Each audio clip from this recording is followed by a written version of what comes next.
আল্লাহর নবী জনাবে মুহাম্মদ রাসূলুল্লাহ সাল্লাল্লাহু আলাইহি ওয়াসাল্লাম একদিন এরকম একটা মজলিস সাহাবাদের সামনে আল্লাহর নবী একদিন বসে আছেন। আল্লাহর নবীজি হঠাৎ করে ডান হাতটা এরকম উঁচু করলেন, সাহাবীদেরকে ডাকতে বলেন, আমার সাহাবীরা, আমাদের এই প্যান্ডেলের ভিতরে, আমাদের এই মজলিসের ভিতরে এই মুহূর্তে এমন একটা মানুষ প্রবেশ করবে, ওই মানুষটা সাধারণ কোনো মানুষ না, মানুষটা আল্লাহর জান্নাতি। চিৎকার করে বলুন সুবহানাল্লাহ। হাদিসটি বর্ণনা করেছেন হযরত আনাস রাদিয়াল্লাহু তাআলা আনহু। নবীজি বলেন, আমার সাহাবীরা, আমাদের এই মজলিসের ভিতরে যে লোকটা এখন প্রবেশ করবে, তোমরা তার চেহারা দেখে রাখবা, সাধারণ কোনো মানুষ নয়, লোকটা আল্লাহর জান্নাতি। সাহাবারা মনে করলেন, আরে ইন্তেকালের পূর্বে আল্লাহ রাব্বুল আলামিন কাকে জান্নাতের ব্যাপারে এত গ্যারান্টি দিলেন? সমস্ত সাহাবারা ওই কোন সাহাবী মজলিসের ভিতরে আসবে ওনাকে দেখার জন্য অপেক্ষমান। আমার ভাইয়েরা, আমার মা বোনেরা, নবীজি আমার যখন এই সাহাবীদেরকে বললেন যেই মানুষটা এখন মজলিসে আসবে সাধারণ কোনো মানুষ না, মানুষটা আল্লাহর জান্নাতি, সমস্ত সাহাবীরা কে ওই জান্নাতি এত বড় ভাগ্যবান ব্যক্তি নাকে দেখার অপেক্ষায়। তেনারা মনে করলেন না জানি কত বড় সাহাবী। আমার ভাইয়েরা, কিছুক্ষণের ভিতরে একজন সাদামাটা মানুষ সদ্য অজু করেছে, অজুর পানিগুলো শরীর থেকে দাড়ি থেকে টপ টপ করে পড়তেছিল, জুতার স্যান্ডেল বাম হাতের ভিতরে নিয়ে আল্লাহর নবীর মজলিসে ঢুকে পড়ল। নবীজিকে সালাম দিলেন, আসসালামু আলাইকুম ইয়া রাসূলুল্লাহ, ইয়া হাবিবাল্লাহ। আমার নবীকে সালাম দিয়ে ভদ্রতার সাথে, নম্রতার সাথে নবীজির এই মজলিসের একটা কর্নারে বসে পড়ল। সাহাবারা আশ্চর্য হয়ে গেল, একজন সাদামাটা মানুষ, মজলিসটা ভেঙে গেল। আমার ভাইয়েরা, এরপরে আরেকদিন আল্লাহর নবী সাহাবীদেরকে নিয়ে বসে আছেন। হঠাৎ করে নবীজি ডান হাত উঁচু করে বললেন, আমার সাহাবীরা, আজকেও আমাদের এই মজলিসের ভিতরে এখন এমন একজন মানুষ প্রবেশ করবে, ওই মানুষটা কোনো সাধারণ মানুষ নয়, তাকে দেখে রাখবা, চেহারা চিহ্নিত করে রাখবা, লোকটি আল্লাহর জান্নাতি। সুবহানাল্লাহ কইতে পারলেন না? গোবিন্দগঞ্জের মুসলমান চিল্লায় বলো আল্লাহু আকবার। আল্লাহর নবী দ্বিতীয় দিন বলেন, আজকে যে লোকটি এখন আসবে সেটি আল্লাহর জান্নাতি মানুষ। সাহাবারা মনে করলো কোন সাহাবী আসবে, কিন্তু আজীব ব্যাপার, প্রথম দিন যাকে দেখেছেন ওই মানুষটাই দ্বিতীয় দিন সদ্য অজু করে, অজুর পানি এখনো শরীর থেকে টপ টপ করে পড়তেছিল, জুতা স্যান্ডেল বাম হাতে নিয়ে আল্লাহর নবীজির মজলিসের ভিতরে ঢুকলেন।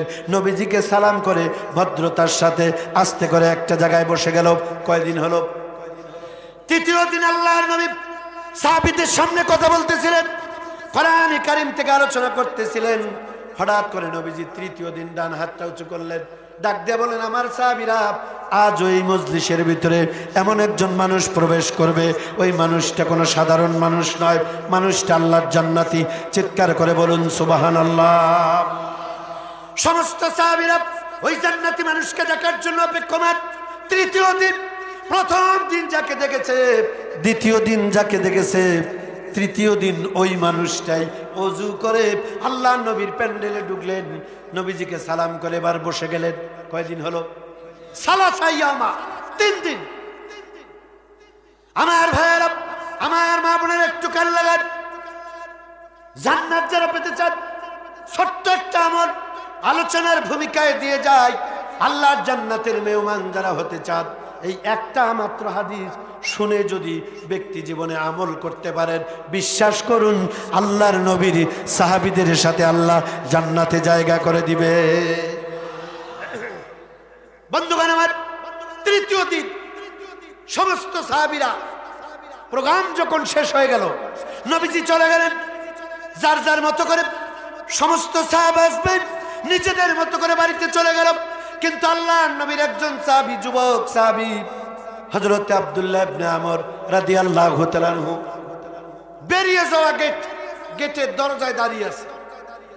যেই লোকটারে আল্লাহর নবী 3 দিন জান্নাতি বলল, ওই বয়োজ্যেষ্ঠ মানুষ, ভদ্রলোক বাড়ির দিকে রওনা করলেন। হযরত আব্দুল্লাহ ইবনে আমর ওই মুরব্বির সামনে দাঁড়ালেন, ডাক দিয়ে বললেন, আসসালামু আলাইকুম। ওগো আল্লাহর নবীর সাহাবী, আমি একটু আপনার সাথে কথা বলতে চাই। কি কথা? হযরত আব্দুল্লাহ ইবনে আমর রাদিয়াল্লাহু তাআলা আনহু বলেন যে আমি একটু হিকমত করলাম, কৌশল অবলম্বন করলাম। হযরত আব্দুল্লাহ ইবনে আমর ডাকতে বলেন, আমি যখন আমার বাড়ি থেকে বের হয়ে আজকে এসেছি, বাড়িতে থাকা অবস্থায় আমার আব্বার সঙ্গে একটু কথা কাটাকাটি হয়, একটু বাক বিতণ্ড হয়, ছোটখাটো বিষয় নিয়ে ঝগড়া হয়। কৌশল করতেছেন নবীজি যারা 3 দিন জান্নাতি বললেন। হযরত আব্দুল্লাহ ডাকতে বলেন, আল্লাহর নবী সাহেব, বাড়ির থেকে যখন বেরিয়ে আসি আব্বার সঙ্গে আমার একটু বাক বিতণ্ড হয়, কথা কাটাকাটি হওয়ার কারণে আমার মনটা বড় খারাপ হয়। তখনই আমি সিদ্ধান্ত নিয়েছি কমপক্ষে 3 দিন আমি বাড়িতে আসবো না। ওগো আল্লাহর নবী সাহাবী, আপনি যদি কিছু মনে না করেন, 3টা দিন আমি আপনার বাড়ির একটু মেহমান হতে চাই। আল্লাহু আকবার কর। 3 দিন আমি একটু আপনার বাড়িতে থাকতে চাই। ওই যে আব্বার সাথে একটু ঝগড়া হয়েছে। আল্লাহর নবী সাহাবী বুঝতে পারেন, ডাক দিয়ে বলছো, রে আব্দুল্লাহ, তোমরা বড় লোক মানুষ, আমি তো গরিব, আমার মতো গরিব মানুষের মেহমান, তোমার মতো এত বড় নবীজির এত বড় সাহাবী, টাকাওয়ালা মানুষের সন্তান, তুমি হবা আমার বাড়ির মেহমান, এ তো আমার তকদির, কোনো সমস্যা নাই, চলো। হযরত আব্দুল্লাহ ওই সাহাবীর বাড়িতে মেহমান হওয়া তার উদ্দেশ্য না। আল্লাহ নবী তারে 3 দিন জান্নাতি বলেছে। লোকটি কি কি আমল করে, 3 দিন যদি লোকটার পাশাপাশি থাকতে পারি, লোকটার বাড়িতে থাকতে পারি, লোকটার কাছাকাছি থাকতে পারি, কি আমল করার কারণে আল্লাহ তার মর্যাদা সম্মান এত বাড়িয়ে দিয়েছেন। ইন্তেকালের পূর্বে আল্লাহর নবী জান্নাতি জবান দেয়া 1 দিন নয়, 2 দিন নয়, 3 দিন তারে জান্নাতি ঘোষণা দিয়েছেন। চিৎকার করে কথা বলেন ঠিক কিনা? হযরত আব্দুল্লাহর উদ্দেশ্য, কি আমল করে লোকটা, আল্লাহর নবী সাহাবী কি কি আমল করে, এইটা আমি 3 দিন তার কাছাকাছি থাকলে অন্তত কিছুটা ধরতে পারবো। হযরত আব্দুল্লাহর টার্গেট, আমি এগুলো দেখার পরে ওই আমলগুলো করে আমিও যেন আল্লাহর জান্নাতের মেহমান হতে পারি। ও মুসলমান ভাইরা, গোবিন্দগঞ্জের মুসলমানেরা, সম্মানিত মা বোনেরা, একটু কান লাগান। হযরত আব্দুল্লাহ বলেন, আমি যখন তার বাড়ির মেহমান হতে চাইলাম, অনায়াসেই আমাকে নিয়ে গেল। প্রথম দিন আমি তেনার বাড়ির মেহমান হলাম। ইশার নামাজের পরে একসাথে বসে দস্তরখানার ভিতরে আমরা খাইলাম। এরপরে খানিকটা গল্প গুজর করে আমি শুয়ে পড়লাম। আমি লক্ষ্য করলাম আল্লাহর বান্দা কোরআনে কারীম তেলাওয়াত করলেন, সূরা মুলক তেলাওয়াত করলেন, তাসবিহ তাহলিল পড়তে পড়তে আল্লাহর নবী সাহাবী এবার ঘুমিয়ে পড়ল। আমি আব্দুল্লাহ ঘুমাইলাম, কারণ কখন ঘুম ভাঙবে, ঘুম থেকে উঠে কখন কি আমল করে, এটা আমার দেখা লাগবে। হযরত আব্দুল্লাহ বলেন, আমি তো ঘুমাইলাম না। আল্লাহর নবী সাহাবী, নবীজি যার 3 দিন জান্নাতি বললেন, তিনি এবার ঘুমায় পড়লেন। আমি তো আর ঘুমাই না। তাহাজ্জুদ পর্যন্ত ঘুমালেন, উঠলেন, ওযু করলেন, একসাথে তাহাজ্জুদ আদায় করলাম। আযান শুনে মসজিদে গিয়ে জামাতের সাথে ফজর আদায় করলাম। বাড়িতে চলে আসলাম, কোরআন কারীমের সূরা ইয়াসিন তেলাওয়াত করলাম, অন্য জিকির আজকার করে হালকা খাবার খেয়ে আমাকে নাস্তা পানি করায় এবার কাজের জন্য ময়দানে চলে গেল। প্রথম দিনটা এভাবে চলে গেল। আমি অবাক হয়ে গেলাম, নবীজি যারে জান্নাতি জবান থেকে 3 দিন বলেছে লোকটি জান্নাতি, কিন্তু কই কি এমন আমল করে যে নামাজ পড়লো, এটা তো আমরাও পড়ি, তাহাজ্জুদ আমরাও পড়ি, জিকির আজকার আমরাও করি, এক্সট্রা তো কোনো আমল দেখতে পেলাম না। হযরত আব্দুল্লাহ বলেন, আমি মনে মনে ভাবলাম, আমি আজকে তার বাড়ির মেহমান, হয়তো আমার কারণে আজকে রাতে তেমন কোনো আমল করে নাই, আগামীকাল হয়তো আমল করবে। হযরত আব্দুল্লাহ বলেন, আমি দ্বিতীয় রাত আমল দেখার জন্য অপেক্ষায় থাকলাম। দ্বিতীয় রাত চলে আসলো। ইশার নামাজের পরে জিকির করতে করতে, কোরআনে কারীম তেলাওয়াত করে জিকির করতে করতে আল্লাহর নবী সাহাবী ঘুমিয়ে পড়লেন। আমি অপেক্ষায় থাকলাম কখন ঘুম থেকে জাগবে, কি আমল করবে। কিন্তু কই, প্রথম রাত যেভাবে আমল করতে দেখলাম, প্রথম দিন যেভাবে আমল করতে দেখলাম, দ্বিতীয় রাত আর দিনের ভিতরে এর ব্যতিক্রম কোনো আমল আমি তো দেখতে পেলাম না। কোন কারণে নবীজি তার 3 দিন জান্নাতি বলল, বুঝতে পারলাম না। হযরত আব্দুল্লাহ বলেন, হয়তো তৃতীয় রাত আমি দেখতে পারবো। কয়দিনের জন্য আসছে, কথা কি বুঝতেছেন আপনারা? কয়দিনের জন্য আসছে, কয়দিন গেল? হযরত আব্দুল্লাহ রাদিয়াল্লাহু তাআলা বলেন, তৃতীয় দিন আমি ভাবলাম আজকে হয়তো গুরুত্বপূর্ণ কিছু আমল করবে যেটা আমি দেখব। আমার ভাইয়েরা, সম্মানিত মা বোনেরা আমার, হযরত আব্দুল্লাহ রাদিয়াল্লাহু তাআলা আনহু বলেন, তৃতীয় রাতটা আমি খেয়াল করতে থাকলাম, প্রথম দ্বিতীয় রাত যে আমল করেছে এর ব্যতিক্রম কোন আমল আমি দেখতে পেলাম না। 3 রাত চলে গেল, ফজরের নামাজের পরে, ফজর পরে সেই সালাম দিলাম, আসসালামু আলাইকুম। ওগো আল্লাহর নবী সাহাবী, ওগো আল্লাহর নবী সাহাবী, প্রথমে আমি আল্লাহর কাছে মাপ চাই, এরপরে আমি আপনার কাছে মাপ চাই। এই যে 3 দিন আমি আপনার বাড়িতে থাকলাম, আসলে প্রথম দিন একটু একমত করেছিলাম, কৌশল করেছিলাম, আব্বার সঙ্গে আমার কোনো বাকবিতণ্ড হয় নাই, কথা কাটাকাটি হয় নাই। আল্লাহর নবী জান্নাতি জবানে আপনাকে একদিন নয়, 2 দিন নয়, 3 দিন আল্লাহ জান্নাতি বলার কারণে আমার অন্তরে বড় হিংসা হয়, আমার বড় জানতে ইচ্ছে হয় আপনি কি আমল করার কারণে আল্লাহ রাব্বুল আলামিন আপনার সম্মান আর ইজ্জতকে জমিন থেকে আকাশ পর্যন্ত বাড়ায় দিয়েছেন। আল্লাহর নবী জান্নাতি জবানে আপনাকে 3 দিন আল্লাহ জান্নাতি বলেছেন, আমার অন্তরে বড় হিংসা হয়।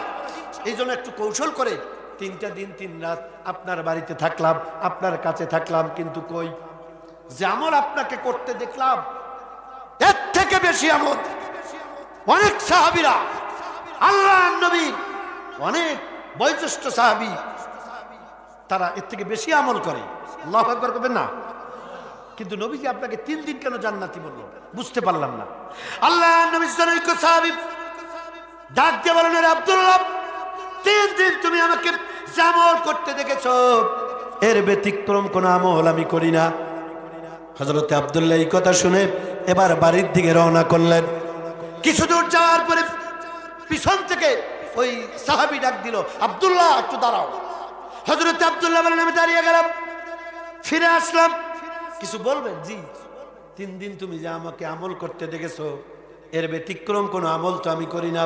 আল্লাহর নবী আমারে কোন কারণে আল্লাহর জান্নাতি বলেছে আমি জানি না, কিন্তু আরে আব্দুল্লাহ, আমার কিছু গোপন আমল আছে, গোপনে কিছু আমল করি যা তোমাকে বলি নাই, আর তুমি দেখো নাই, জানো না।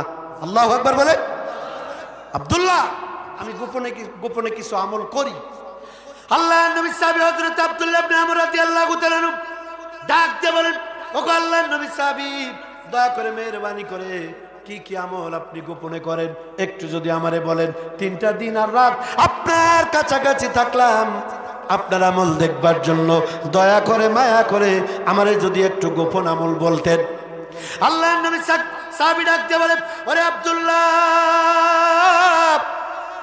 যে গোপন আমল আমি করি, 1 নম্বর শুনে রাখো মুসলমান, জান্নাত যারা পেতে চাও, ও মা বোনেরা, জান্নাতের মেহমান যারা হতে চায়, 1 নম্বর আমল সাহাবী বলেছেন, ওরে আব্দুল্লাহ, আমি 1 নম্বর গোপন আমল করি, আমার জীবনে আমি কোনো মানুষের সাথে হিংসা করি না। কি করি না? আওয়াজ করে বলেন, কি করি না? আজকে আমাদের কলিজা হিংসা দিয়ে ভরা, শেয়ারের জন্য হিংসা, রাজনীতির জন্য হিংসা, অর্থের জন্য হিংসা, শিক্ষার জন্য হিংসা, স্বাস্থ্যের জন্য হিংসা। চিল্লায় কথা বলুন, কথা ঠিক কিনা? হিংসাত্মক মনোভাব কোরবান করতে পারবে না যারা, আল্লাহর জান্নাত লা ইয়াদখুলুল জান্নাত, আল্লাহর জান্নাতে যেতে পারবে না তারা। কথা বলেন না কেন? কথা বলেন। আল্লাহর নবী সাহাবী ডাকতে বলেন, আব্দুল্লাহ, আমি 2 নম্বর একটি গোপন আমল করি, আমার জীবনে আমি কোন মানুষের গীবত সমালোচনা করি না। সুবহানাল্লাহ কইতে পারলেন না? গোবিন্দগঞ্জের মুসলমান জোরে কন্যা সুবহানাল্লাহ। মানুষের গীবত সমালোচনা করি না। কয়টা গেল? 3 নম্বর। আরে আব্দুল্লাহ, আমি আরেকটি গোপন আমল করি, সেটি হলো আমি আমার জীবনে প্রত্যেক রাত যখন ঘুমাতে যাই, ঘুমানোর আগে 24 ঘন্টার ভিতরে কোনো মানুষ যদি আমার সাথে অন্যায় করে, আমারে যদি গালিগালাজ করে, আমারে যদি কষ্ট দেয়, আমি ঘুমানোর আগে ওই মানুষটাকে মুসলমান হয়ে মুসলমান ভাই হওয়ার কারণে আমি আমার মন থেকে সবগুলারে মাফ করে দিয়ে এরপরে ঘুমিয়ে যাই। চিল্লায় বলো আল্লাহু আকবার। এলো জান্নাতের আমল। এই 3টা আমল। হিংসা করবেন না, গীবত সমালোচনা করবেন না, মানুষকে ক্ষমা করতে শিখুন।